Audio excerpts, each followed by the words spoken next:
fourthly, which is linked to this, is our methods and our methodology.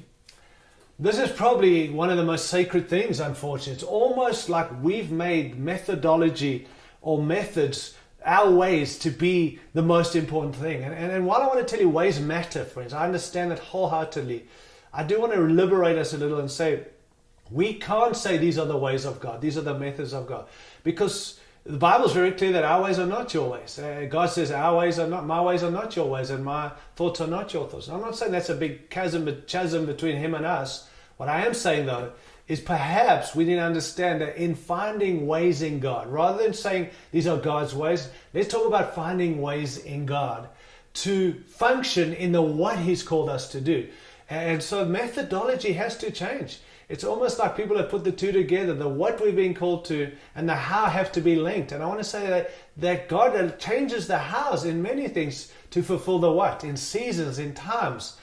We can't be doing what they're doing in the 80s. Although I love the 80s is a different era to the era now, and how we go and function and what we do and how we go about it, friends. That is, we have the freedom in God to find ways in God to function and reach people today, to connect with the people today. We don't change the what we've been called, but the hows are up for grabs. And I think there's some hows that God is showing and revealing, and perhaps even methods. I heard someone say it's the idolatry of method is what kept Moses out of the promised land. He so idolized, and again, I think it's a radical statement. I'm sure that played a part, but I just thought it was a moment to say, hey, you know what, guys?